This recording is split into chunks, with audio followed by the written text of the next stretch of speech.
Tay, ano pong ginagawa niyo? Bakit niyo dinidilaan yung binti ko? Ah, Huwag kang maingay. Kapag sumigaw ka, bubutasan ko yung tagiliran mo. Pero Tay, mali po yung ginagawa niyo. Hindi ito mali. Tinutulungan ko lang naman kayo. Kung alam mo lamang, Desa, mas kailangan niyo ako ngayon. Kaya kung ako sa'yo, huwag ka na lamang umangal. Magugustuhan mo rin naman ang gagawin ko. Sobra na po itong ginagawa niyo. Mali po ito, Tay. Kung hindi niyo na po ako kayang irespeto, isipin niyo ang anak niyo. Mas gusto niyo po ba na magkasira kayo ni Alex? Hindi mo ako kailangang paalalahanan. Alam ko kung anong ginagawa ko.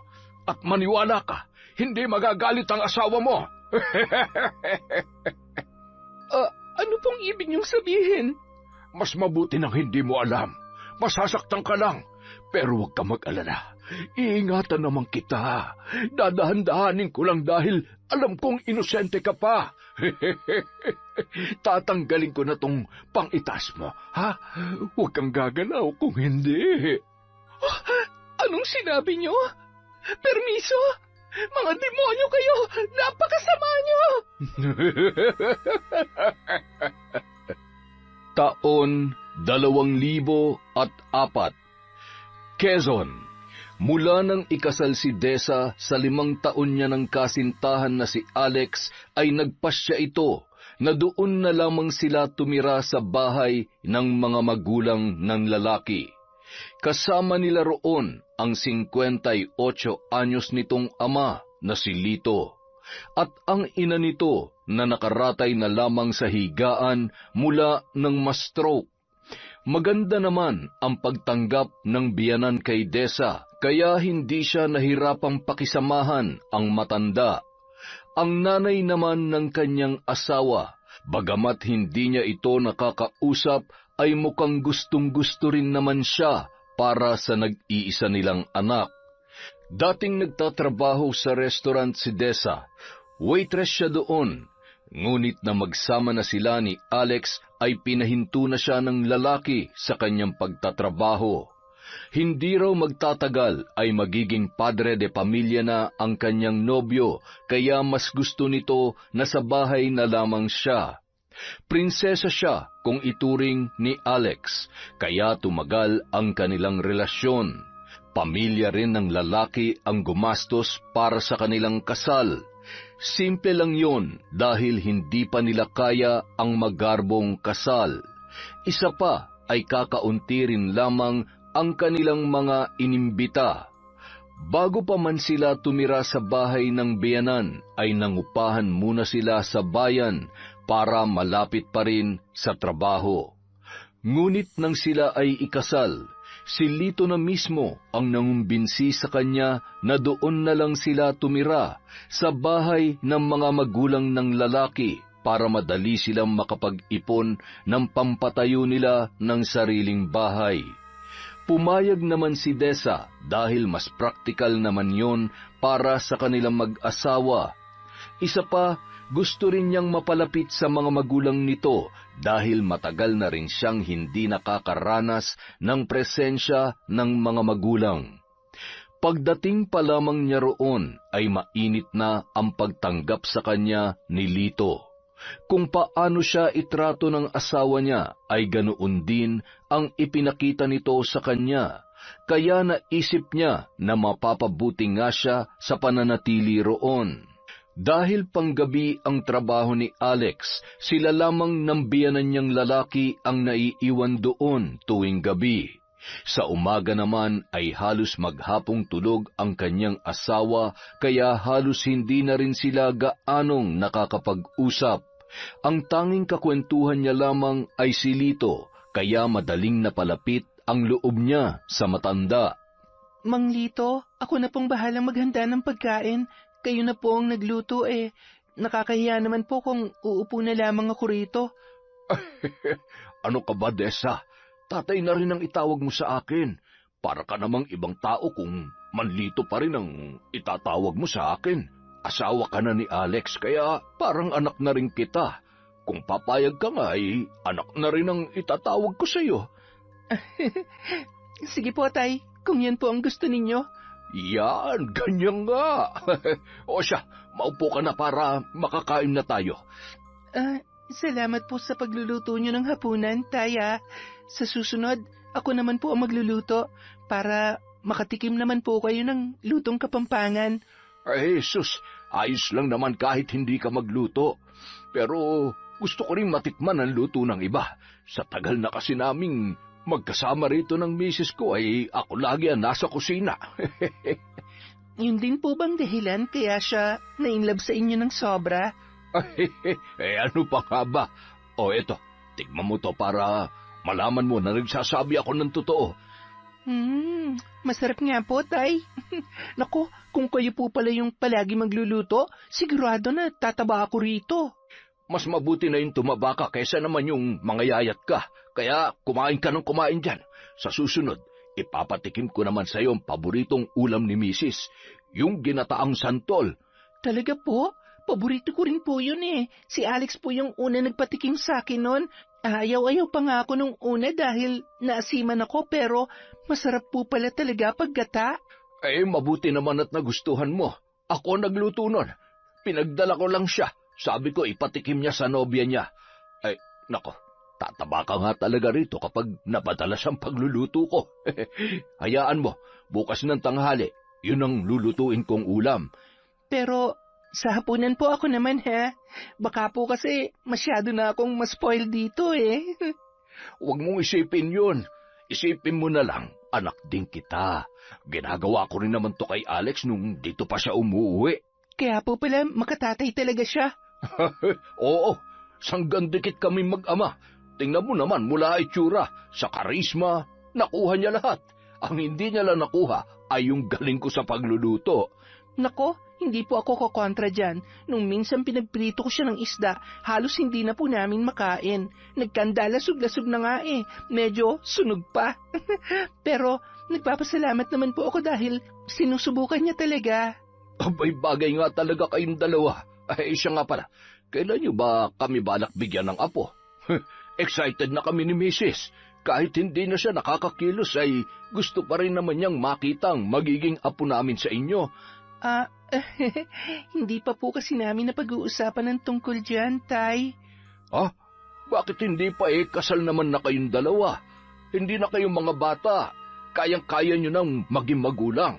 May trabaho naman si Alex at ikaw, malusog ka naman. Bagay na bagay sa iyo maging nanay. Nasabi ko na po kasi kay Alex na hindi pa po ako handa para dyan. Bakit naman? Teka, huwag mong sabihin wala pa nangyayari sa inyo ng anak ko. Ganun na nga po. Mabuti kung ganon. Po?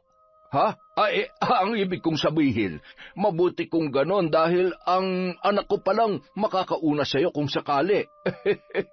Birhen ka pa pala, ay napakaswerte ni Alex. Pero alam mo, Iha, kahit pinahalagan mo ang sarili mo, dapat alam mo pa rin kung paano magpaligaya ng isang lalaki. Ayos ka lang ba? Ayos lang po ako. Medyo nagulat lang po ako sa sinabi ninyo.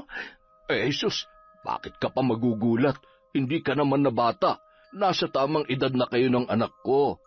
Hindi na nga po ako bata pero naiilang po ako na pinag-uusapan ng tungkol dyan eh.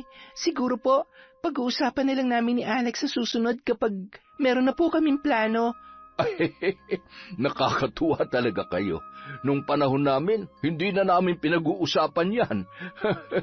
Magtatalik lang naman kayo at kayo lang naman ang makakakita sa isa't isa. Kung nahihiya kayong gawin yun dito sa bahay, dahil nandito kami ng misis ko, kaya naman naming magpanggap na wala kaming naririnig o napapansin. Pero kung gusto mo, makikisali ako. Hindi, biro lamang yun.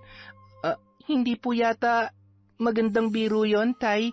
Ito naman, biro nga lamang yun eh. Huwag mo namang seryosohin. Tsaka, masanay ka na sa akin. Mapagbiro talaga tong tatay nyo. Pero, huwag ka mag-alala. Ligtas ka rito. Ako mismo ang puprotekta sa'yo. Bakit po? May mga masasamang loob po ba rito sa inyo? Kahit saan lugar naman, hindi nawawala ang ganoon. Pero, hindi mo naman kailangan mag-alala dahil wala naman magtatangkang manakit sa'yo rito. nasabi na ba sa'yo ni Alex na barangay tanod ako? Nako, baka hindi mo alam. Kinatatakutan ako ng mga sigarito. Kapag may away, palaging ako yung tinatawag nila para umawat kasi alam nila na sa akin lang makikinig ang mga siraulong yon. Magaling po pala talaga kayo. Ay, syempre naman. Hindi lang sa pagiging tanod, pati sa... Mas mabuti po siguro kung kumain na lang tayo, Tay. Ang sarap pa naman po ng niluto niyang ulam. Lalamig na po ito kapag hindi pa tayo kumain. Ay, oo nga, tama ka. Pasensya ka na ha. Napasarap lang ang pagkukwento ko. Hindi nagustuhan ni Desa ang naging paraan ng pagbibiro ni Lito sa kanya. Bagamat maaga siyang naging independent, ay alam niya kung paano disiplinahin ang sarili kahit walang gumagabay sa kanya, kaya hindi niya nagagawang magbiro o makisakay sa ganoong klase ng biro. Nakakabastos yun para sa kanya, ngunit pinalampas na lamang ni Desa yon para hindi sila magkaroon ng samaan ng loob, lalo na't kalilipat lamang nila ni Alex sa bahay ng kanyang mga magulang. Sa mga sumunod na araw ng pananatili ni Desa sa bahay ng kanyang biyenan, nakaramdam na siya ng hiya dahil wala siyang maitulong sa gastusin doon. Sinabihan naman siya ni Alex na hindi niya kailangang magtrabaho dahil ito na ang bahala sa mga gastusin sa bahay. Pero naisip niya na hindi naman masama kung kahit papaano ay tutulong pa rin siya. Naisipan niya magluto ng mga kakanin at ilako yon sa kanilang lugar. Pinayagan naman siya ni Alex at binigyan din siya ng pampuhunan para magkaroon ng libangan. Naisip kasi ng lalaki na baka naiinip din siya sa bahay, kaya pumayag na yon na gawin ang kanyang gusto. Gabi pa lamang naghahanda na ng mga lulutuin si Desa at madalas na tumutulong sa kanya si Lito kahit na tinatanggihan niya ito. Hanggang sa hinayaan na lamang niya ang matanda sa pag-aakala na nais lamang nitong makatulong sa kanya. Ngunit isang araw, nangyari ang kanyang kinatatakutan. Matapos ang pagtitinda ay nagpresenta siyang magluto ng ulam para sa kanilang pananghalian. Habang nagluluto si Desa ay bigla na lang lumapit si Lito sa kanyang likuran at pasimpleng yumakap sa kanyang baywang. Kumusta yung panglumpiang gulay mo? Patikim nga. Nako, Tay, makakalimutan yung pangalan nyo kapag natikman nyo yan. Talaga? At, Tay, pakitanggal naman po yung kamay nyo sa bewang ko. Ay, Jesus, para naman akong ibang tao sa iyo, anak na nga ang turing ko sa iyo, hindi ba? Wala namang mali siya to, kaya hayaan mo na. Pero Tay, hindi po maganda na basta-basta na lamang po kayo nangahawak kapag ginusto ninyo. Paano po kung may ibang makakita sa atin tapos ibang iisipin? Bakit ba kasi lahat na lang ng gawin ko binibigyan mo ng mali siya? Dahil hindi nyo naman po dapat ginagawa yon. Hindi po yun normal. Sa bagay, ganyan talaga kapag wala pang karanasan. Lahat na lang minamasama. Darating ka rin naman sa punto na pagsasawaan ka ng anak ko. Nakakabastos na po kayo, ha? Naririnig niyo po ba ang sarili niyo? Hindi na po maganda yung lumalabas sa bibig niyo, Tay. Masyado ka kasi maarte. Maganda ka nga pero wala ka naman silbi. Simpleng obligasyon mo lang bilang asawa hindi mo pa magawa. Ano ba mahirap doon? Hihiga ka lang naman at bubuka ka sa harap ng anak ko. Ganyan lang po ba kababa ang tingin niyo sa aming mga babae? Kaya nga po gusto kong maghanap buhay para magkaroon din ako ng silbi rito Hindi ba't sinabihan ka na ng anak ko na hindi mo na kailangan magtrabaho? Pero nagpupumilit ka pa rin. Ano, may gusto kang patunayan? Na mas magaling ka sa anak ko? Hindi yun ang silbi mo kaya kanya pinakasalan. Bigyan mo siya ng anak. Yun ang obligasyon mo bilang asawa. Bakit po ba kasi pinapangunahan yung pagkakaroon namin ng anak? Kung siya nga, hindi ako minamandali Tapos kayo, grabe kayo kung makapagsalita. Hindi naman po kayo ganyan sa akin nung una. Ang hina mo naman kasi. Malamang mahal na mahal ka ng anak ko kaya hindi ka niya pinipilit. Pero ako, bilang ama niya, alam na alam ko kung anong gusto niya kaya ako na mismong magsasalita para sa kanya. Mabuti ho kung alam niyo ang gusto niya pero kami pa rin na magdedesisyon kung kailan kami magkakaanak. Tay naman, ayoko ho na magkaroon tayo ng samaan ng loob habang nandito kami ng asawa ko. Kaya kung pwede sana, wag na lang kayo makialam sa mga desisyon namin bilang mag-asawa. Bakit ba takot na takot ka magpabuntis sa anak ko? Baka naman wala ka talagang kakayahan na bigyan siya ng anak. Malusog ho ako at sigurado ako ron kaya alam ko sa sarili ko na wala akong problema. Yan naman pala eh. Walang dahilan para patagalin niyo pa. Gusto ko na magkapo. Hindi naman po yung ganong kadali. Hindi po kami makakabuo ng isang gabi lang tapos may maglalakad na kinabukasan. Alam mo, kung hindi pa kaya ng anak ko, ako na lang ang gagawa. Bakit niyo ako tinulak sa pader, Tay? Nakakasakit na kayo, ha? Kung kinakailangan, idikit pa kita dyan sa sinasandalan mo. Gagawin ko para hindi ka na makagalaw. Alam mo, unang kita ko pa lang sa'yo. Gustong gusto ko nang gawin to. Nahawakan ka na ba ni Alex dito? Ang bango-bango mo. Tay, wag. Wag niyo pang gawin sa akin to. Maawa naman kayo. Shh! Hindi mo naman siguro gugustuhin mag-eskandalo, hindi ba?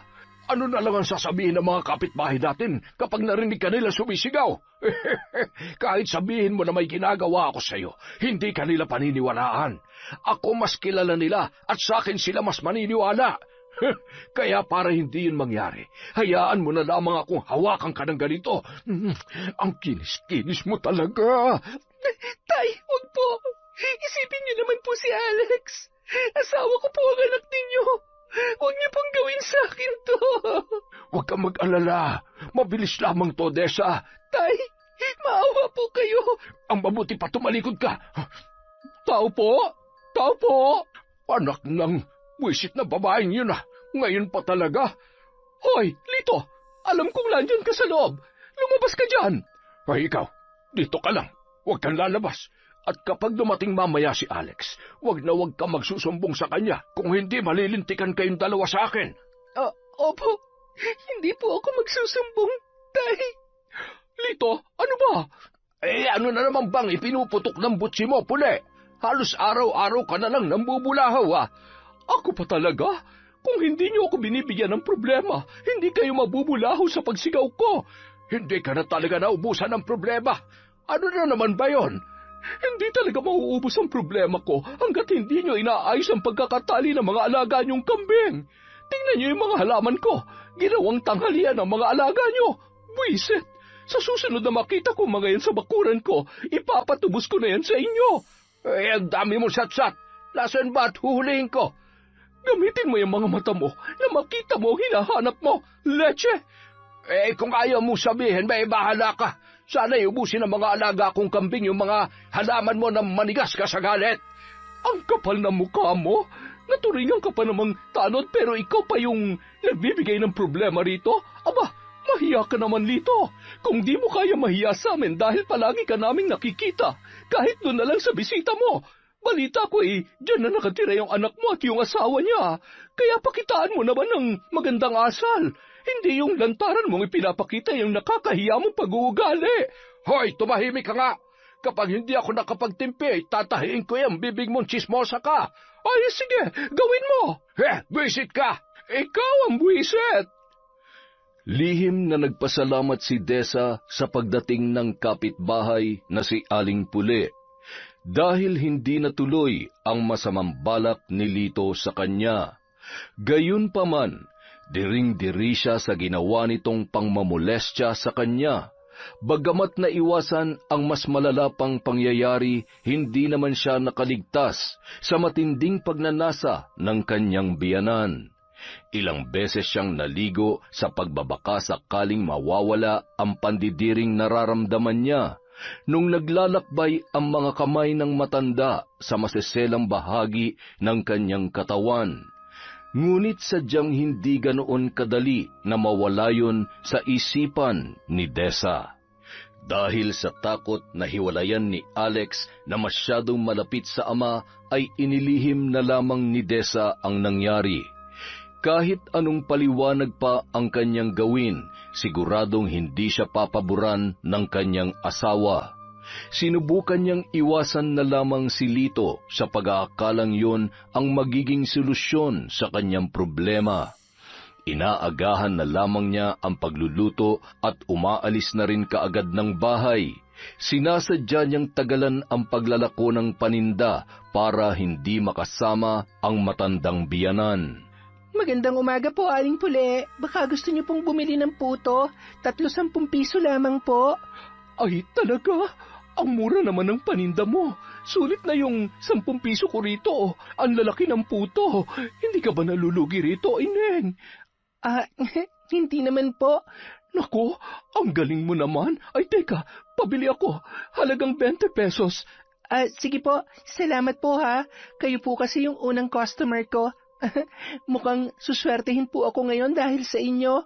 Ay, naku, sana nga, iha. May mga nag-aalok din sa akin dito tuwing umaga. Kapag ako ang unang customer nila, nauubos agad ang paninda nila. Wow, kung ganon, kayo po pala dapat ang lagi kong unang alukin. Yun po ay kung ayos lang po sa inyo. Abay, syempre, ayos na ayos lamang sa akin. Ay, siya nga pala, dyan na ba talaga kayo titira kinalito? Opo. Bakit parang hindi ka masaya? Hindi naman po sa ganon. Hindi lang po ako sanay na may ibang kasama sa bahay. Dati po kasi, ako lang talaga mag-isa tapos nung naging kami na po ni Alex, saka lang po kami nagsama. Magka-live-in na pala kayo bago pa nagpakasal. Kumusta naman ang relasyon mo sa mga biyanan mo? Maayos ka naman ba nilang tinatrato? Maayos naman po, Aling Pule. Sus, parang hindi ako kumbinsido sa sagot mo. May problema ka sa kanila, no? Huhulaan ko. Dahil ba kay Lito? Paano niyo po nasabi yan?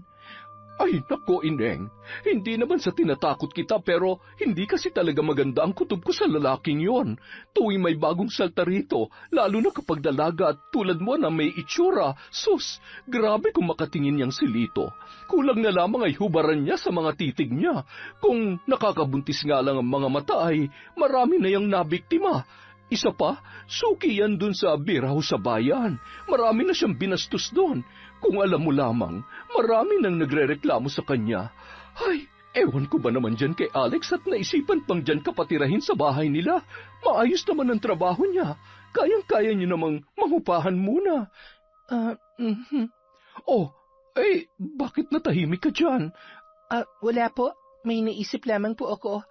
Pasensya ka na sa mga nasabi ko. Alam kong nakikialam na ako pero hindi ko naman intensyon na sirain ang relasyon mo kay Lito. Ngayong pamilya na kayo. Pero isipin mo na lang na babala ito para sa mga posibleng mangyari. Mas mabuti na ang nag-iingat, iha. Salamat po sa malasakit ninyo, Aling Pule. Huwag po kayo mag-alala. Iingatan ko po ang sarili ko. Tsaka umuwi pa rin naman po si Alex kaya may nakakasama rin po ako. Pero Ineng, hindi natin masasabi kung ano maiisipan niyang si Lito kapag wala ang anak niya. Hindi ba't panggabi ang asawa mo? Kapag matutulog ka na, ilak mo ng mabuti ang pinto ng kwarto ninyo. Yun na nga po ang problema eh. Kurtina lang po kasi ang pangsara namin sa kwarto. Nako, ay malaking problema yan. Ay, maging alerto ka na lamang siguro. At kung sakaling kailangan mo ng tulong, huwag kang mahihiyang lumapit sa akin. Kapag may nangyari, sumigaw ka lang. Mababaw lang ang tulog ko kaya magigising ako kaagad. Aling Pule, may tanong lang po ako. Bakit niyo po nasasabi yan? May nangyari na po ba noon? May ginawa na po ba ang tatay ni Alex? Ay, alam mo, ayoko na sanang ungkatin ang nakaraan. Pero dahil naitanong mo na rin lang, hindi na rin siguro masama kung ikukwento ko sa'yo. Hindi ba ako makakaabala sa'yo kung sakali, Ineng? Mukhang marami ka pang ilalako eh. Ayos lamang po. Mahaba pa naman po ang oras, tsaka ayoko pa pong umuwi. Bakit? Nandun naman si Alex tuwing umaga, hindi ba? Opo, pero madalas po siyang tulog eh. Minsan nga po, umaalis pa kasi meron siyang lakad. Siya, maupo ka muna rito para makapagkwentuhan naman tayo sandali. Sige po, interesado rin po kasi akong malaman kung bakit ganun na lang kasama yung tingin nyo kay Tatay Lito. Alam mo kasi, bago pa magtrabaho sa bayan si Alex, nagtrabaho muna siya sa palayan at naging tanod rin dito. May anak akong dalaga na napakagala. Eric ang pangalan niya. Gabing-gabi na siya kung umuwi palagi. Ayun, natsyempohan ni Alex habang nagro-ronda. Lasing na lasing yung anak ko. Doon sila nagkakilala. Niligawan niya si Erica at kahit hindi ko siya gusto, tinanggap ko siya nang sagutin siya ni Erica. Nagsama sila kahit hindi pa kasal pero nagpumilit nun si Alex na dyan na sila sa bahay ng mga magulang niya tumira. Nasan na po siya ngayon? Patay na siya, Dessa. Nagpakamatay siya. At kahit hindi siya nagsabi sa akin, alam ko na may ginagawa sa kanya si Lito kaya siya humantong sa ganoong desisyon. Mabait ang anak ko at mapagpasensya. Mahal na mahal niya rin si Alex kaya alam kong hindi niya kayang ipahamak ang lalaking yon. Iniisip niyo po ba na posibleng ginalaw ni Tatay Lito si Erica noon?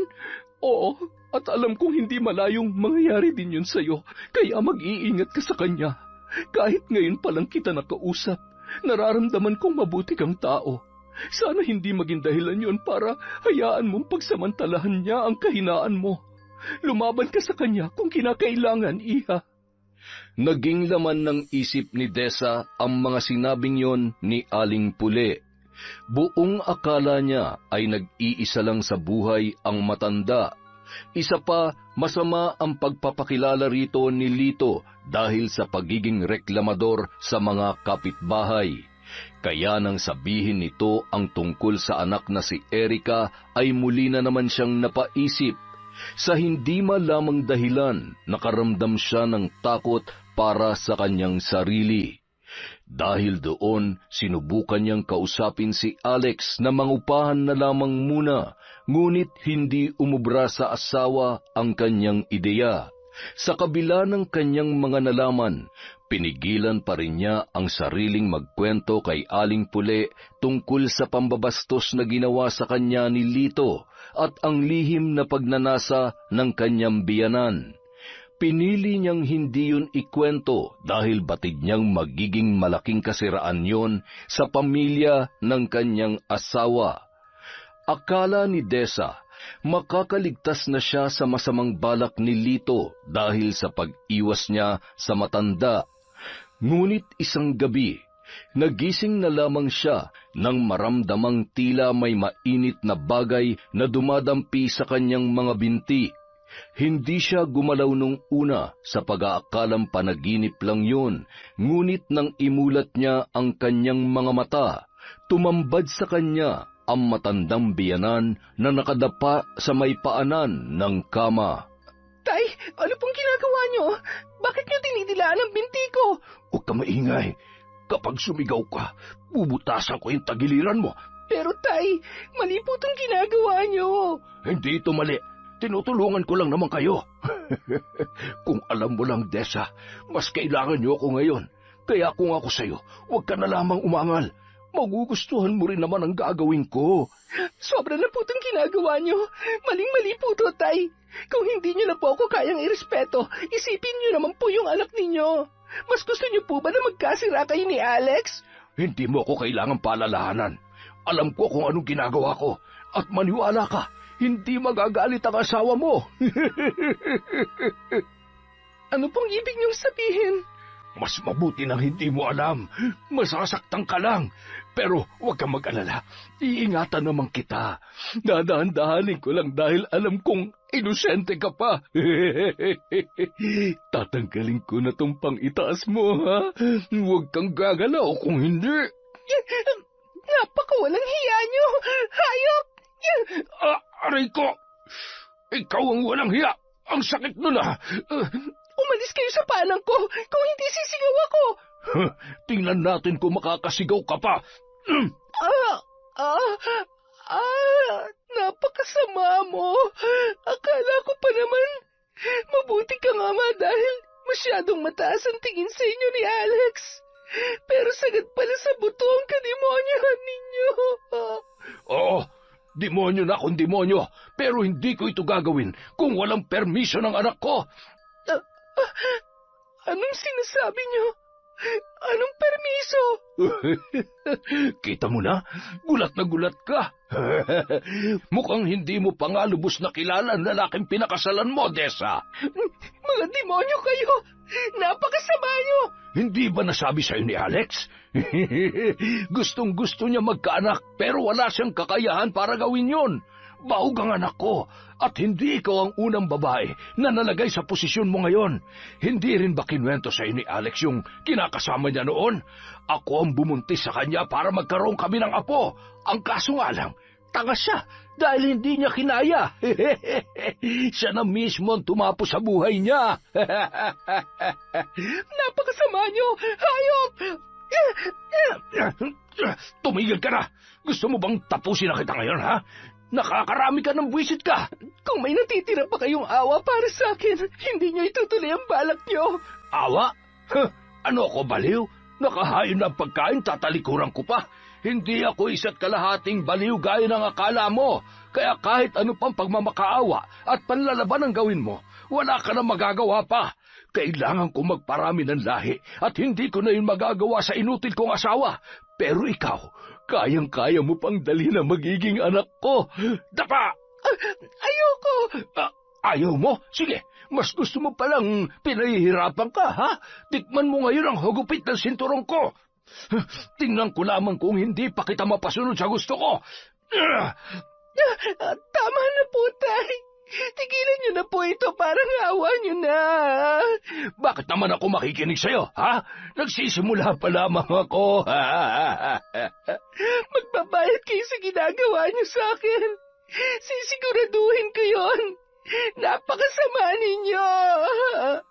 Nagtagumpay si Lito sa kanyang plano nung gabing yon. Paulit-ulit na inangkin ng matanda ang katawan na nanghihinang si Dessa. Naubos na ang kanyang lakas sa panlalaban. Tuwing sinusubukan niyang pigilan ang kanyang biyanan, ay tinutumbasan din nito ng pananakit ang kanyang ginagawa. Nagtamo siya ng mga galos at pasa dahil sa pamumuwersa sa kanya ni Lito. Sampal, suntok, tadyak ang ginagawa nito sa kanya tuwing siya ay pumapalag. Kaya naman, nang magising siya kinabukasan, ay dama niya ang matinding panghihina. Dahil sa nangyari ay hinintay niya ang pagdating ng kanyang asawang si Alex para isumbong ang ginawa sa kanya ng ama nito. Alex, buti nakauwi ka na. Bakit? May nangyari ba? Teka, ano yan? Bakit may mga pasaka? Talaga bang hindi mo alam? Ano bang pinagsasasabi mo? Huwag ka na magmaang-maangan. Alam ko na alam mo kung ano ang sinasabi ko. Diretsuhin mo na lang ako, Dessa. Pinapainit mo lang ang ulo ko eh. Kaya aga-aga. Pagod pa ako sa trabaho. Bakit hinayaan mo lang ang tatay mo na gawin yun sa akin, ha? Hindi na natin kailangan pang pagtalunan yan. Siguro naman marami na siya nasabi sa'yo. Bakit? Kailangan ko pa bang ulitin lahat ng yon para maniwala ka? Kung ano man ang mga narinig mo mula sa kanya, yun na yon. Huwag mo nang ipaulit pa sa akin. Gusto ko na magpahinga. Ang kapal ng mukha mo! Ganun lang yon? Alex, kinahasa ako ng tatay mo. Wala ka man lang bang gagawin? Anong gusto mong gawin ko? Isuplong ko siya sa mga pulis? Huwag kang baliw, Dessa. Ama ko pa rin siya kahit ano pang gawin niya. Pinamoy niya ako. Hindi mo ba naiintindihan kung anong nararamdaman ko ngayon? Asawa mo ako. Ipagtanggol mo naman ako sa kanya. Ipamukha mo sa kanya na mali ang ginagawa niya. Ano ba? Iligo mo na lang yan. Mawala rin yung pandidiring nararamdaman mo. Hayop ka, Alex. Totoo nga ang sinabi ng tatay mo na may permiso ang ginawa niya. Paano mo naatim na ipagamit ako sa kanya, ha? Ganon ba kababantingin mo sa akin? Ano, Alex? Sumagot ka. Yun ba ang dahilan kaya mo ako kinumbinsi na dito na lamang tumira? Eh kung sabihin kong oo, anong gagawin mo, ha? Makikipaghiwalay ka? Oo, at aalis ako rito. Kakasuhan ko kayo ng tatay mo. Magkasabot kayo mag-ama. Pagbabayaran niyo ang ginawa niyo sa akin. Sa tingin mo may maniniwala sa'yo na ginahasa ka niya? Baliw. Kayang-kaya kong kontrahin ang sasabihin mo. At sabihing inakit mo si tatay kaya kanya pinatulan. Kaya kung ano man yung pinaplano mo, tigilan mo na dahil hindi yan uubra sa amin. Ganito rin bang ginawa mo nun sa kinakasama mo? Oh, bakit naman siya nasali sa usapan? Hindi mo siya kilala kaya tumahimik ka na lang. Sino yung anak ni Aling Lupe na nagpakamatay? Paano mo nalaman ang tungkol doon? Hindi na mahalaga kung paano ko nalaman. Ang mahalaga ngayon, mapanagot ko kayo mag-ama sa ginawa niyo sa akin. Kung inaakala niyong magpapakamatay rin ako dahil doon, pas nagkakamali kayo. Hindi ako mananahimik na lang at... Wala kang gagawin. Hindi ka magdidemand at lalong hindi ka makikipaghiwalay sa akin. Mula ngayon, hindi ka na pwedeng lumabas ng bahay. Dito ka lang. Ikukulong mo ako? Hayop ka talaga. Hayop na kung hayop, pero gusto ko na magkaanak kaya ako pumayag sa gusto ni tatay. Ano? Nahihibang ka na ba? Kahit mabuntis ako, alam mo sa sarili mo na hindi mo anak yon. Baog ka! Tumahimik ka! Sa ginawa mo, mas lalo mo lang pinatunayan sa akin na isa kang inutil. Anong sinabi mo? Sa susunod na marinig ko pa yan mula sa'yo, sisiguruhin kong hihiwalay itong anit mo sa ulo mo. Bitiwan mo nga yung buhok ko. Ano pa? Huwag mo akong matakot-takot dahil, hindi ako natatakot sa inyo mag-ama. Ganon. Hindi ka pala natatakot, ha? Sige, halika. Bitiwan mo ako. Alam mo, kaya ka nasasaktan dahil masyadong matigas yung ulo mo. Ayoko sanang gawin sa ito pero nagmamatigas ka pa rin. Kaya pasensyahan na lang tayo. Sa susunod, huwag ka na lang lumaban nang hindi ka nasasaktan. Ay, pagod na nga ako sa trabaho. Sakit ka pa ng ulo. Tumingin ka sa akin. Nakikita mo ba tong lubid na hawak ko? Igagapos kita rito sa kwarto para hindi ka na magkaroon ng pagkakataong makalabas dito. Si tatay nang bahala magpakain sa'yo at kung ano man ang gusto niya, wag na wag mong tatanggihan kung gusto mo pang mabuhay ng matagal. Matapos igapos, pinabayaan na lamang ni Alex ang kanyang kaawa-awang asawa. Nadagdagan pa ang mga pasa ni Desa dahil sa panlalaban niya tuwing lumalapit sa kanya si Lito. Naulit pa ang panggagahasa ng matandang biyanan at ginagawa pa yon sa kanya habang nakagapos sa kama. Ngunit ang pinakamasakit sa lahat na nangyari ay ang natuklasan niya na hindi pala mapagkakatiwalaan ang taong kanyang pinakasalan. Sa halip na siya ay protektahan nito, siya pa mismo ang naglapit sa kanya sa matinding kapahamakan. Lumipas ang mahigit 1 buwan at tuluyan na ngang nagdalang tao si Desa. Dinadala niya noon sa kanyang sinapupunan ang anak ng taong bumaboy sa kanya, na nais namang ituring na anak ng kanyang asawa.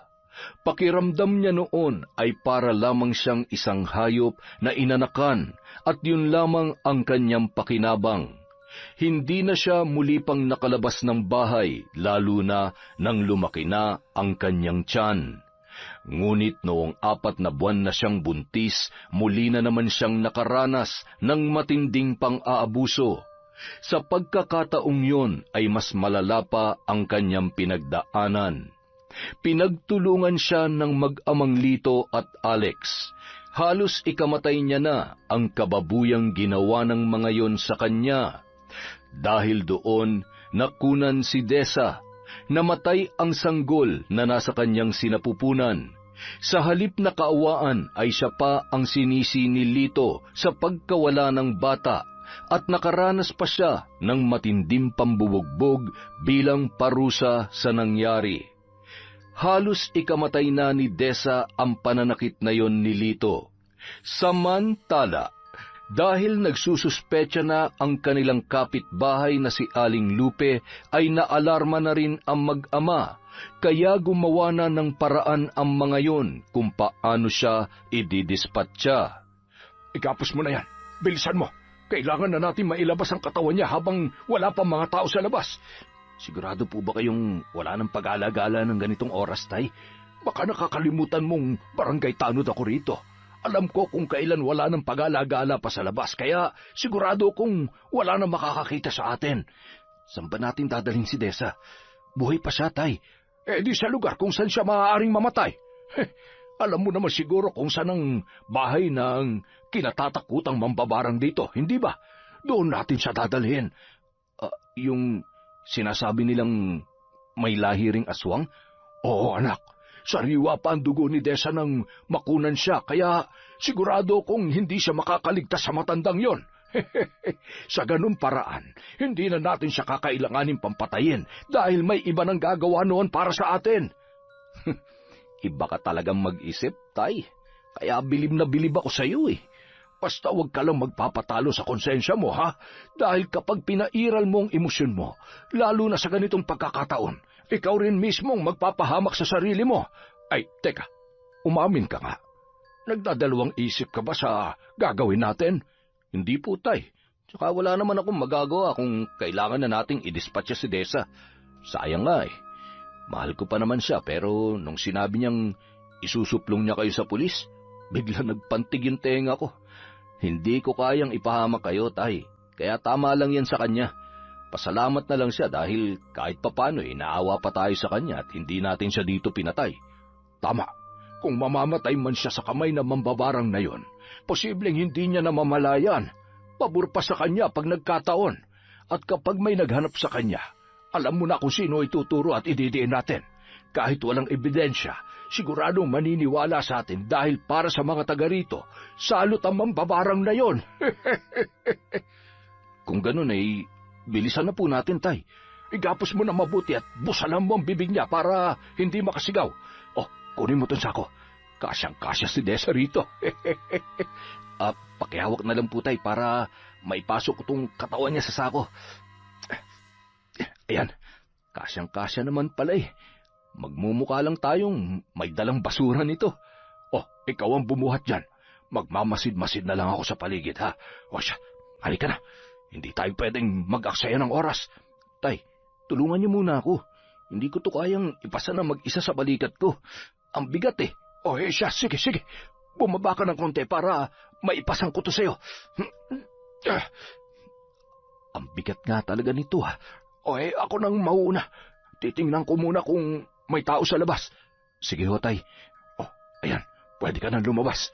Dahan-dahan lamang, ha? Tay, paano kung may mauna pang makakita kay Desa kaysa dun sa mambabarang na sinasabi nyo? Hindi kaya mas mabuti kung patayin na natin siya ng tuluyan at hayaan na lang natin yung matanda na mag-dispatch siya sa bangkay niya? May punto ka rin naman dyan, anak. May dala ka bang patalim dyan? Wala, Tay. Hindi ko na naisip kanina sa pagmamadali eh. Ay, hayaan mo na. Maghanap na lang tayo ng batong ipupukpok sa ulo niya para matuluyan na talaga yan. Ako na ang gagawa. Sige po, Tay. Bilisan na po natin. Nang malapit na sila sa bakanteng palayan, kung saan malapit ang bahay ng kinatatakutang mambabarang sa kanilang barangay, ibinagsak ni Alex ang katawan ni Desa sa lupa.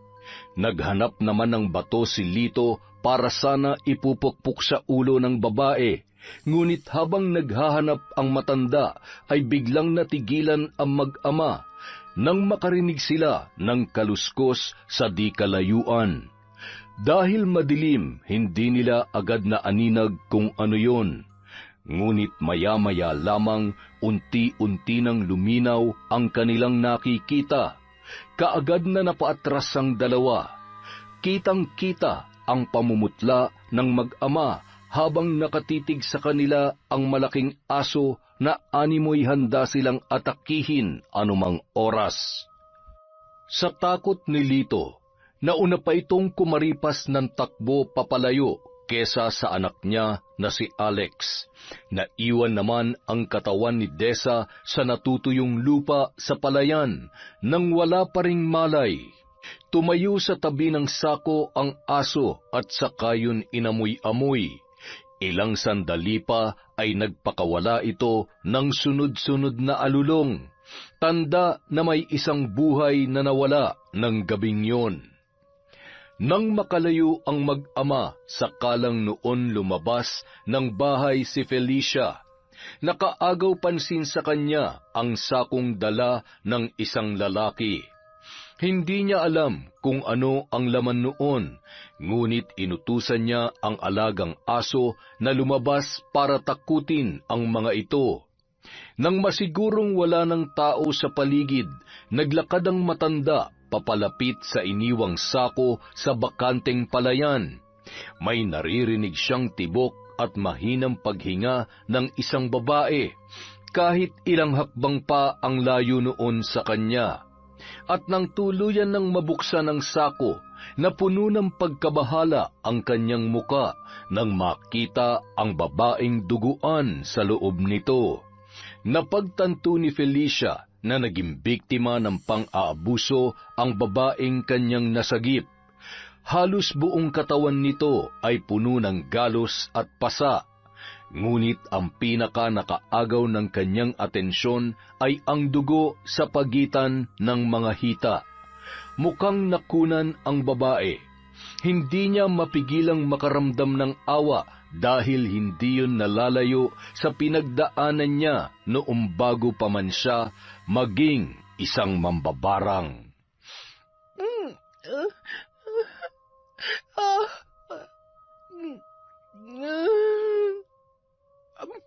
Mabuti naman at gising ka na. Sino ka? Nasaan ako? Anong lugar ito? Huwag kang matakot. Hindi kita sasaktan. Ako ang nakakita sa katawan mo kagabi, kaya nandito ka ngayon sa aking bahay. Anong ibig niyong sabihin? May nakita kong 2 lalaki kagabi doon sa palayan. Buhat-buhat ka habang nakalagay sa isang sako. Kung hindi lumapit sa kanila ang alaga kong aso, malamang hindi na kita naisalba pa. Pupukpukin ka na sana ng bato ng matandang lalaki. Balak kanilang patayin, iha. Mga hayop sila. Hindi pa sila nakontento sa pambababoy sa akin. Gusto pa nila akong patayin. Ay, sandali. Sino ba sila? Asawa ko po at saka po yung biyanan ko. Ginahasa ako ng biyanan ko na itinuring ko na rin na parang tunay kong ama. Pero nagawa niyang babuyin ako sa kabila ng pagmamakaawa ko sa kanya. Pero alam niyo po kung ano yung pinakamasakit sa lahat. Alam ng asawa ko yon at hinahayaan niya lang ang tatay niya. Tapos kagabi, pinagtulungan po nila ako. Sinubukan kong lumaban pero ito ang inabot ko. Ay, mukhang hindi nga madali ang pinagdaanan mo sa kanila. Kung wala naman silang mabigat na dahilan para gawin sa iyo yon, hindi ka dapat pumapayag na abusuhin na lamang ng mga ganong klase ng tao. Sandali po. Hindi po ba kayo yung kinatatakutan nilang, halos lahat ng mga taga rito ay takot sa akin. Ang alam kasi nila, hindi lang ako basta mambabarang, kundi isa ring aswang. Pero hindi totoo ang kanilang mga kwento. Hinayaan ko na lamang na matakot sila para walang magtangkang gumawi rito. Kung ganoon, hindi po totoo na may ilahi kayong aswang? Hindi, iha. Marahil ay nasabi lamang nila yon dahil sa alaga kong aso. Pero, bakit niyo po ako tinutulungan? Tinulungan kita dahil napagdaanan ko rin yan noon. Ang kaibahan lamang, hindi ko kaano-ano ang gumawa sa akin. Pinagsamantalahan nila ako at basta na lamang itinapon sa kung saan.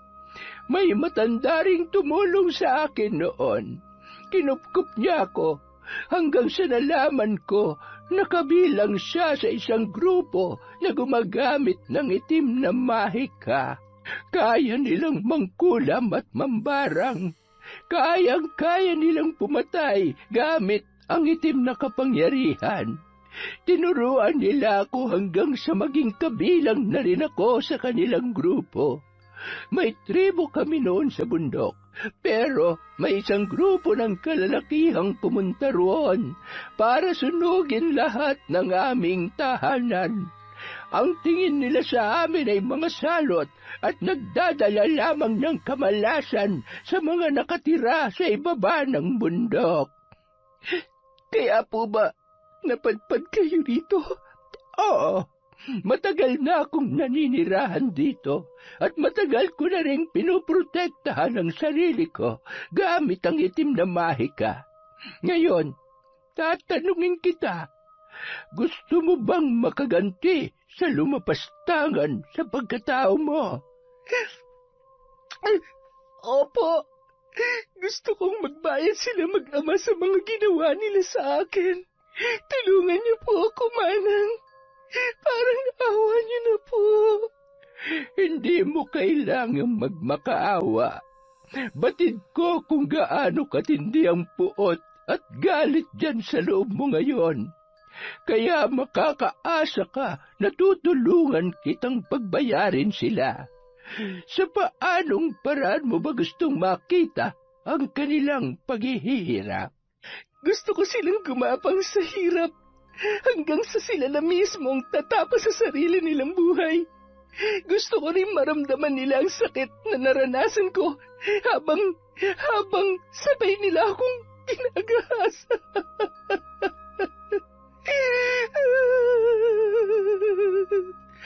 Mangyayari ang gusto mo, Iha.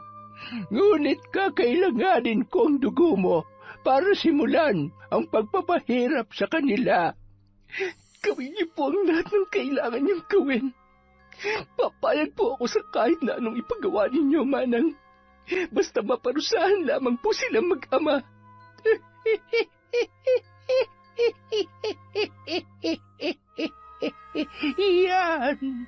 Yan ang tapang na hinihintay ko mula sa'yo. Huwag ka mag-alala.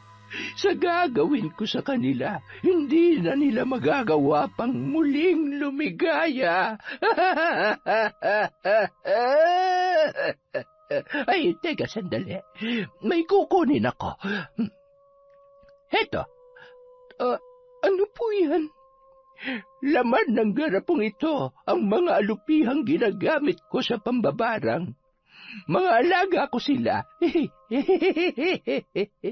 At kapag nakipagkasundo ka sa among pinagsisilbihan nila, mangyayari lahat ng nanaisin mo sa iyong paghihiganti. Ano po bang kailangan kong gawin? Kailangan ko ang patak ng sariwang dugo na magmumula sa iyo. Tinupad ni Felicia ang pangakong tutulungang makapaghiganti si Desa. Gaya ng kanyang sinabi ay pinatakan nito ng sariling dugo ang mga insektong gagamitin niya sa mga taong nais nitong paghigantihan. Matapos ang kanilang pag-uusap ay pumasok na siya sa kanyang silid upang simulan ang ritual. Hindi niya sinunog ang hinubad na damit ni Desa dahil magagamit niya ang dugo mula sa inosenteng buhay na nawala sa babae dahil sa isang makamundo na pagnanasa. Kinagabihan, naghahanda na sa pagpasok sa trabaho si Alex nang makaramdam siya ng pagkirot ng ulo at bahagyang pagkahilo. Hindi siya nakapasok sa trabaho nang mas lumala pa yon sa mga sumunod na oras. At nang matutulog na siya sa kanyang silid, bigla na lamang siyang nakarinig ng mahinang iyak ng sanggol. Hinanap niya kung saan yon nanggagaling, ngunit wala naman siyang nakita. Nagpaulit-ulit ang iyak ng bata hanggang sa unti-unti itong maging isang nakakakilabot na tawa. Napaupo sa kama si Alex at naninigas ang katawan. Nagpalinga-linga yun sa paligid. Nang hindi pa rin mawala ang mga naririnig niyang ingay, ay pinilit na lamang niya ang sariling makatulog. Ngunit kahit anong pilit niya ay hindi yun mangyari. Maya-maya lang, tumambad sa kanyang paningin ang isang anino ng matandang babaeng nakatalikod sa kama. Kalong nito ang umiiyak na sanggol. Sino ka? Paano ka nakapasok dito? Oh, Alex, sinong kausap mo? Ayan tayo. Kanina pa nakatayo dyan yung babae. Kinakausap ko pero hindi naman sumasagot. Ano? Wala namang babae rito, anak. Tayo lang nga nandito sa kwarto mo. Kaya nga ako pumunta rito para kumustahin ang pakiramdam mo. Pero sa nakikita ko ay mukhang hindi ka pa maayos. Kung ano-ano na nakikita mo. Seryoso ko, tay. Ayan siya oh. At may kalong pa siyang bata. Umiiyak siya. Anak, wala nga. Meron nga, tay. Bakit ba hindi kayo naniniwala sa akin? Alam mo, ang mabuti pa ay magpahinga ka na lamang muna. Baka bukas mawala na rin ang sakit ng ulo mo. Paalisin niyo siya, tay. Ginugulo niya ako. Ayoko silang kasama rito. Anak, hindi ba't sinabi ko na sa'yo na wala ka namang kasama rito? Ako lang ang kasama mo, wala nang iba. Walang babae at wala ring sanggol. Kaya nang sinasabi mo. Ay, mukhang kailangan na kitang patingnan sa albularyo bukas ah. Umalis kayo. Alis! Alex, ano ba nangyayari sa'yo? Umalis na kayo! Labis na nag-alala si Lito sa ikinikilos ng kanyang anak. Hindi lang kasi isang beses nangyari na animoy may kinakausap ang lalaki na tanging ito lamang ang nakakakita. Tuluyan na itong hindi nakapasok sa trabaho dahil sa bawat araw ay mas lumalala ang kanyang kondisyon. Dahil sa pagkabahala, naghanap na ng albularyo si Lito na maaaring tumingin kay Alex. Ano ba nangyayari sa anak ko, Mang Tembong? Ilang araw na siyang ganyan. Hindi makausap ng matino. Kung ano-ano nakikita niya na siya lang naman ang nakakakita. Tapos nitong mga nakaraang gabi ay madalas siyang nagigising ng hating gabi. Sumisigaw siya at nahihirapang huminga. Sabi niya, may bata raw na sumasakal sa kanya. Kailan pa ba yan nagsimulang mangyari sa kanya? Nitong nakaraan lang, pangatlong araw na ngayon. Meron ba siyang nakaaway o nagawa ng masama bago ito nangyari? Nako, mabait yang anak ko. Imposibleng magkaroon siya ng kaaway o may magawa ng masama para mangyari ito sa kanya. Lito, tatapatin na kita. Hindi basta-basta ang pinagdaraanan ng anak mo. May bumabarang sa kanya. Malakas at matindi ang galit ng taong yon. Kaya isipin niyo kung sino ang maaaring gumawa nito. Barang? Sino namang... Ay, teka, hindi kaya...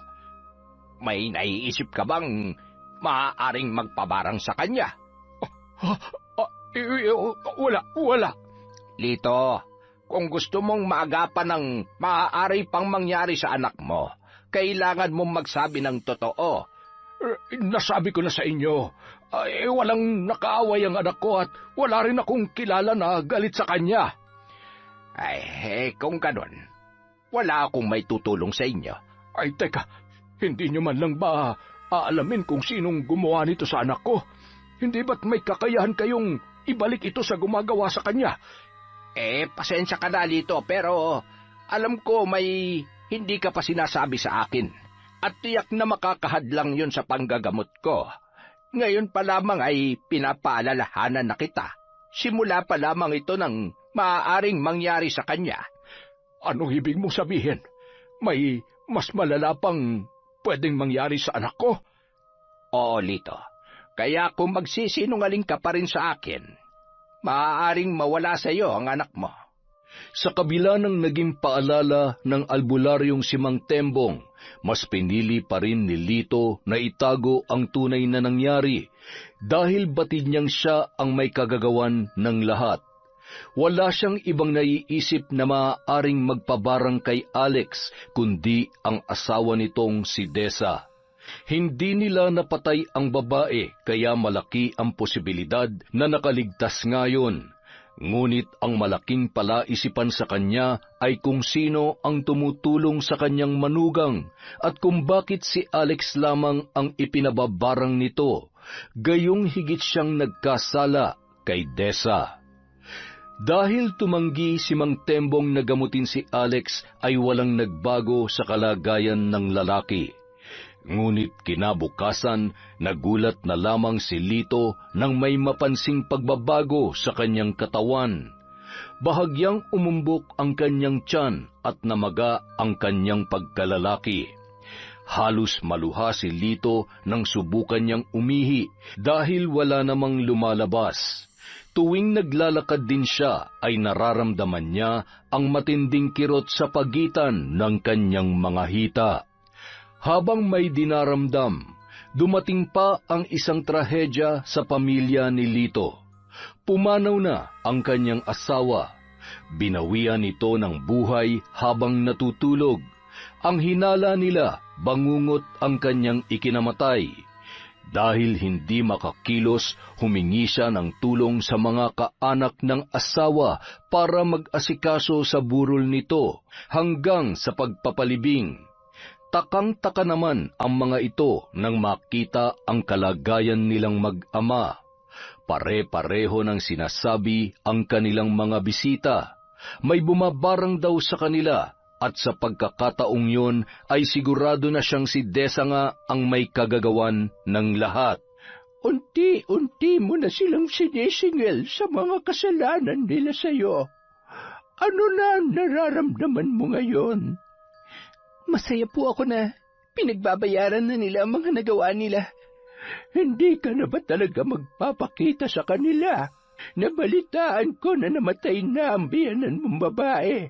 Nasabi mo sa akin na hindi siya kasali sa mga nanakit sa iyo. Gusto ko po sanang pumunta at magpaalam sa kanya kahit sa huling sandali. Pero iniisip ko rin po na baka saktan na naman ako ng biyanan ko. Hindi ka na niya magagawang saktan, Desa. Sa mga sandaling ito ay unti-unti na ring dumarapo sa kanya ang sumpa. Mahina na si Lito at wala na sa sarili ang kanyang anak, kaya't kahit lumapit ka sa kanila, wala na silang magagawa para muli kang saktan. Isa pa, hindi kita hahayaang pumunta roon nang walang proteksyon. Proteksyon? Oo. Proteksyon sa pamamagitan ng isang ritual. Habang nasa ilalim pa sila ng aking sumpa, magiging mahina sila sa harapan mo dahil mas malakas ang galit mo kesa sa kanila. Mas malalim at hindi basta-bastang madadaig ng galit nila sa iyo. Sa mga oras na ito, sigurado kung alam na nilang ikaw ang nagpabarang sa kanila, kaya asahan mong hindi magiging maganda ang inyong pagkikita. Mamayang hapon, isasagawa ko ang panibagong ritual para sa pagpapahirap ko sa mag-ama. Aling Felicia, kung hindi po sana kalabisan, maaari niyo rin po ba akong turuan kung paano niyo ginagawa ang pambabarang? Hindi basta-bastang naituturo ang paggamit ng itim na mahika. At hindi dahil hiniling mo ito ay magiging madali na lamang ang lahat para sa iyo. Ang katumbas ng kapangyarihang yon ay ang iyong kaluluwa.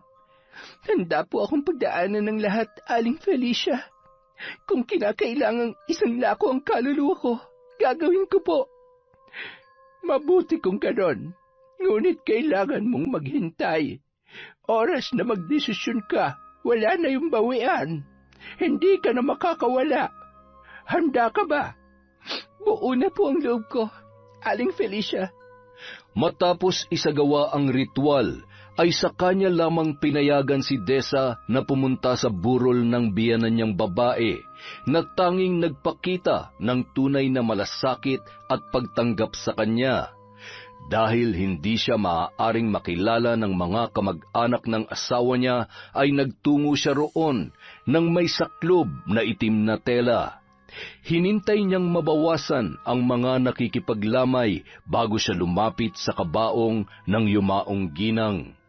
Nag-alay siya ng panalangin at nagpasalamat sa matanda, bagamat wala itong nagawa upang siya ay protektahan sa mag-ama, batid niyang hindi nito gusto ang lahat ng nangyari. Hindi nakita ni Desa sina Lito at Alex sa labas ng bahay, kung saan nakaburol ang kanyang biyanan. Pasimple siyang umikot sa likod para pasukin ang silid kung saan siya walang awang pinagsamantalahan ng mag-ama. Napangisi siya nang makita si Alex na nakaratay na lamang sa kama. Nakatitig ito sa kisame habang kinakausap ang sarili. Nakaagaw pansin din sa kanya ang pamamaga ng mga braso't binti ng lalaki. Naghalo-halo na ang iba't ibang amoy sa silid na yon. Mukhang napabayaan na ang kanyang asawa sa kalagayan noon.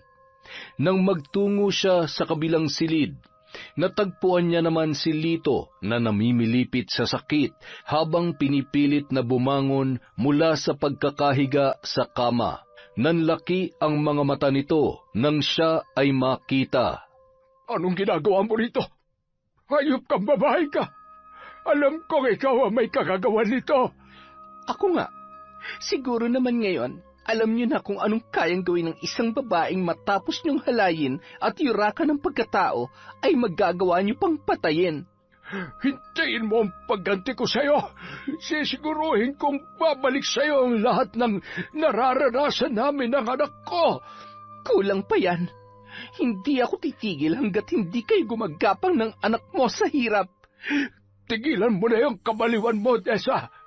Una pa lang, dapat alam mo na kung anong silbi mo sa pamilyang ito. Ano ba sa tingin niyo ang silbi ko? Para usan niyo mag-ama? Laruan niyo tuwing nakakaramdam kayo ng matinding pangangailangan? Lalaki ako at may pangangailangan din. Bakit pa ako maghahanap ng ibang babae kung nandito ka naman? Hindi ka naman sana masasaktan kung pumayag ka na lamang sa gusto kong mangyari. Magdadalang tao ka at isisilang mo ang anak ko. Magkakaroon na kayo ng anak at magiging masaya na kayo ng asawa mo. Ganun lang sana kasimple ang lahat, pero lumaban ka pa. Talagang lalaban ako. Hindi ko hayaang magtagumpay kayo nang hindi ko man lang pinaglaban ang dignidad ko. Napakahayop niyo mag-ama. Dapat sa inyo, hinahatid na sa hukay. Hindi mo magagawa yan. Asawa mo pa rin si Alex. Nakita mo ba ang kalagayan niya? Hindi ka ba naaawa sa kanya? Mahal ka pa rin niya sa kabila ng lahat. Mahal? Pagmamahal ba ang tawag niyo sa ginawa niyo sa akin? Nababaliw ka na. Pumunta ako rito dahil nagbabaka sakali ako na nagsisisi na kayo sa mga kahiyupang ginawa niyo sa akin. Pero hanggang ngayon, mali pa rin ako ng inakala sa inyo mag-ama. Wala na kayong pag-asa kaya tama lang na pagdusahan niyo lahat ng naging kasalanan niyo. Hindi lang sa akin, kundi pati sa anak ni Aling Pule. Paano mo nalaman ang tungkol doon? Yan, ganyan din ang reaksyon ng anak niyo nang sinabi ko ang tungkol sa anak ni Aling Pule. Bakit? Anong ginawa niyo sa kanya, ha? Hinalay niyo rin ba siya at pinahirapan gaya ng ginawa niyo sa akin? Paano hindi? Pareho lang naman kayong uto-uto. Ang kaibahan niyo lang, pumayag siya na dalhin sa sinapupunan niya ang anak naming dalawa. Pero malay ko pa namang may balak din pala magpakamatay ang baliw na yon. Hindi na kayo naawa. Ilang taon nang nangungulila sa anak si Aling Pule pero hindi pa rin nabibigyan ng hustisya nangyari sa kanya. Ngayong alam ko na ang totoo, asahan niyo mas magiging mahirap pa ang pagpapahirap ko sa inyo. Tandaan mo yan! Matapos makipagsagutan sa matandang biyanan, nagpasya na si Desa na umalis doon. Masaya na siya na nakita mismo ng dalawa niyang mga mata kung paano naghihirap ang mag-ama. Habang pinagmamasdan ang dalawa, lalong-lalo na si Lito, wala siyang naramdaman ni katiting na awa at pagsisisi sa naging desisyon niya. Nang paalis na roon si Desa, hindi niya inaasahan na makakasalubong niya si Aling Pule. Nagulat ang ginang sa muli nilang pagkikita at bakas sa mukha nito ang matinding pag-aalala. Desa, ikaw ba yan? Kumusta ka na? Ang tagal na kitang hindi nakikita. Ayos ka lang ba? Ang mabuti pa, sumama ka muna sa bahay ko. Magkwentuhan tayo sandali. Pasensya na po, Aling Pule, pero kailangan ko rin pong umalis ka agad. Ay, teka, bakit? Hindi ba't nakaburol pa ngayon ang biyanan mong babae? Nandyan naman po ang mga kamag-anak nila. Sina Lito at Alex, parang hindi ko sila nakikitang lumalabas ng bahay Ano bang nangyari sa dalawang yon? Malalaman niyo rin ho kapag pumunta kayo sa kanila. Naku, hindi naman ako pumupunta dyan. Kanina nga lang ako pumunta kasi nakiramay ako sandali. Mabait kasing asawa ni Lito at magkasundo talaga kami noon bago pa man siya ma-stroke. Pero kung isa sa mag-amang yon ang nakaburol dyan, hindi ako pupunta. Ay, siya nga pala, may gusto sana akong itanong sa'yo. Nitong mga nakaraang buwan kasi, bago ka pa hindi magpakita parang narinig ko na sumisigaw ka. May nangyari ba? Ay, Diyos ko, sinasabi ko na nga ba? Tama po kayo, Aling Pule. Pareho kami ng pinagdaanan ng anak ninyo. Tulad ko, hinalay din siya ni Lito at hinayaan lang yun ni Alex. Hindi nga ako nagkamali ng hinala. Mga hayop sila. Binaligtad pa nila yung anak ko para hindi sila managot sa ginawa nila. Huwag na po kayo mag-alala. Mabibigyan na po ng hustisya ang pagkamatay ng anak ninyo. Anong ibig mong sabihin? Unti-unti na po nilang pinagbabayaran ng mga ginawa nila sa akin at saka sa inyong anak. Kaya ba hindi na nakakalabas ng bahay ang mag-amang yun? Opo, Aling Pule. Malalaman niyo rin kung ano nangyari sa kanila sa mga susunod na araw. Pasensya na po kayo kung hanggang dyan lang po ang pwede kong sabihin sa inyo. Kailangan ko na pong umalis. Mag-iingat po kayo rito. Mag-iingat ka rin, Ineng. Maraming salamat. Kung ano man ang ginawa mo para pagbayarin sila, tatanungin kung malaking utang na loob yon. Kung ano man po ang nararanasan nila ngayon, nararapat lang po yun sa kanila, kaya hindi niyo po kailangan tumanaw ng utang na loob sa akin. Sige na po, Aling Pule, alis na po ako. Nang makaalis si Desa ay naiwan naman si Aling Pule na may matagumpay na ngiti sa mga labi. Masaya ang ginang na sa wakas ay may kumilos na upang mabigyan ng hustisya ang kanyang anak na naging biktima rin ni Lito at Alex. Sa huling gabi ng lamay, tuluyan ng nalaman ng mga kapitbahay at ilan pang mga nakakakilala kay Lito ang sinapit nito at ng kanyang anak na si Alex. Marami ang nalungkot sa nangyari, ngunit mas marami ang natuwa sa karmang inabot ng mag-ama. Matapos ilibing ang asawa ni Lito ay natagpuan itong nangangayayat na at kinakailangan ng gumapang sa sahig dahil hindi na siya makatayo. Kinumbinsi raw ito ng mga kamag-anak na magpadala na sa ospital nang matingnan ang kalagayan, ngunit tumanggi ang matanda. Marahil ay nahihiya sa kalagayan, lalo na't hindi na lamang basta na mamaga ang maselang parte ng kanyang katawan. Nang huling nakita si Lito ay may mga alupihan ng lumalabas sa kanyang tainga at bibig. Hinala ng mga kapitbahay, alupihan ang ginamit ng bumabarang sa matanda. Ngunit nagulat din ang mga nakakakilala sa mag-ama nang kumalat ang kwento na may mga uod na ring lumalabas sa ari ng dalawa. Tatay, anak, parang hindi ko na kaya. Ito na yata ang ikababatay ko. Hirap na ako. Wala pa rin ba kayong nakukuhang manggagamot? Hirap na rin ako sa kalagayan ko, tay. Hindi ko na maigalaw ang mga pako at yung... Hindi na ako makaihi, tay. Namamaho na ako rito. Bakit walang gustong tumulong sa atin? Iniwan na tayo ng mga kamag-anak natin, anak. Sa nanay mo lamang sila may pakialam. Yung iba naman, ayaw makialam dahil takot na madamay. Wala ring manggagamot ang gustong sumubok dahil masyadong malakas ang mambabarang na nakuha ni Desa. Pwisit na po ito para na tayong papasok sa impyerno. Tay, buti pa humingi na lang tayo ng tawad kay Desa. Magmakaawa tayo sa kanya. Baka sakaling gumaling pa tayo, Tay. At sa tingin mo, patatawarin ka ng babaeng yon. Matindi ang galit niya sa atin, Alex.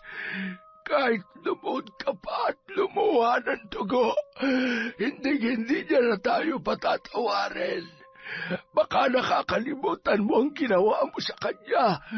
Halos patay mo na siya nung gabing inahanay natin siya. Kaya ganun na lamang ang galit niya sa atin. Nakausap niyo siya ng burol ni nanay, hindi ba? Bakit hindi pa kayo humingi ng tawad sa kanya, Tay? Bakit ako? Ako lang ba nagkasala sa kanya? Ikaw dapat ang ko. Maunang gumawa nun dahil asawa ka niya. Nasaktan mo siya ng husto. Pero kayo ang may pakana ng lahat nito, mula kay Erika hanggang kay Desa. Kung bakit kasi hindi mo mapigilan yung sarili mo tuwing nakakakita ka ng babae. Pati tuloy ako napahamak. Ano? Talagang kayo mo pa ako sisisihin? Baka nakakalimutan mong pumayag ka at ginusto mo rin lahat na nangyari. Ikaw pa nga mismo ang narakot sa Erika yon para hindi magsumbong kay Pule. Pasensya na, Tay. Pero hindi ko na kayo masasamahan. Suko na ako, Tay. Ay, sandali. Alex, bitiwan mo yung kutsilyo. Huwag mong...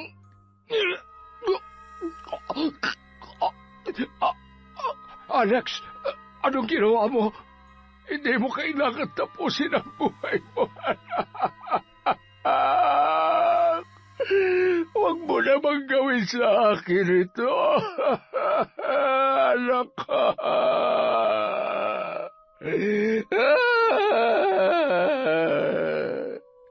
Tuluyan ng binawian ng buhay si Alex nung araw na yon, matapos niyang saksakin ang kanyang sarili. Dahil sa paghihinagpis at hirap na nararanasan ni Lito, hindi na rin ito nagdalawang isip pang sundan ang anak. Tinadtad ni Lito ng saksak ang kanyang sarili, ngunit hanggang sa huling hininga ng matanda ay hindi pa rin ito nagagawang humingi ng tawad sa kanyang nagawa kina Desa at Erika. Aling Felicia, maraming salamat po sa lahat ng naitulong niyo sa akin. Nakamit ko na po ang hustisya sa mga ginawa nila, kaya tatanawin ko po itong malaking utang na loob. Kaligayahan ko na tulungan ka, Iha. Sana'y hindi dalhin ng iyong konsensya ang nangyari. Unang kita ko pa lamang sa'yo, alam ko nang mabuti ang puso mo, kaya sigurado ko na nalulungkot ka rin na kailangang buhay pa nila ang maging katumbas ng hustisyang hinahangad mo. Totoo naman po na nalulungkot din ako, pero naiintindihan ko po na kailangan mangyari yun sa kanila, hindi lang para sa amin ni Erika, kundi para sa mga taong posible pa nilang maging biktima. Pinarusahan lamang natin sila, pero sila pa rin ang tumapos sa sarili nilang buhay. Ay, mukhang yun na po talagang kapalaran nila, kaya wala na po tayong magagawa. Sa ngayon, ang magagawa mo na lamang ay ang ipagpatuloy ang buhay mo. Marami pang magagandang pangyayari ang darating sa iyo, kaya pasensya ka na kung ipagkakait ko sa iyo ang kaalaman tungkol sa itim na mahika. Magiging mas masaya ang buhay mo kung mamumuhay ka bilang isang ordinaryong tao. Pero huwag mong kakalimutan na kapag kinailangan mo muli ang tulong ko, palaging bukas ang bahay ko para sa iyo. Maraming salamat po, Aling Felicia. Hindi ko po alam kung bakit salot ang tingin sa inyo ng ibang tao. Kung alam lang po sana nila kung gaano kabuti ang puso ninyo. Sigurado akong pagsisisihan nilang lahat ang mga iniisip nila sa inyo. Huwag mo nang intindihin yon. Sabi ko naman sa'yo, hindi ba? Mas tahimik ang buhay ko kung kinatatakutan ako ng mga taga rito. Kaya hindi mo ko kailangang alalahanin. Ay, siya nga pala. Ano nang plano mo ngayon? Saan ka napupunta? Maghahanap po sana ako ng bagong trabaho sa bayan. Kapag may trabaho na po ako, dadalaw-dalawin ko po kayo dito. Para naman po, umingi rin tong bahay nyo kahit minsan. Ikaw ang bahala.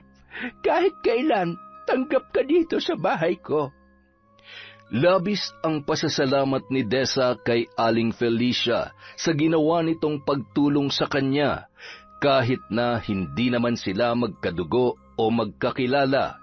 Napatunayan ng babae na hindi nakabase sa pagkakakilala ng iba ang tunay na katauhan ng isang tao, at malalaman lamang ito kung kikilalanin mismo ang taong yun. Kaya sa kabila ng masamang tingin ng mga taga-barangay kay Aling Felicia, nanindigan si Dessa na mabuting tao ang matanda. Itinuloy niya ang paghahanap ng trabaho. Sinubukan niyang bumalik sa pinapasukan niya noon at hindi naman siya nabigo nang muli siyang tanggapin ng dating amo. Gaya ng dati, nangupahan na lamang muna si Dessa sa bayan at makalipas lamang ang ilang buwan, nakakilala siya ng lalaki na muling nagpatibok ng kanyang puso. Malayong malayo ito sa ugali ng yumao niyang asawang si Alex, dahil bukod sa napakabait ng lalaki ay makadiyos ang pamilya nito, at higit sa lahat, tunay na pamilya ang turing nila sa kanya. Yon! Ang ganda naman nun, na naman. Medyo nakakapagod po ang araw na ito. Pasensya na po kayo. Wala po muna tayong shout-out. Huwag kayong magtatampo. Maraming salamat po sa walang sawang pagsubaybay at pagsuporta sa Kwentong Enteng.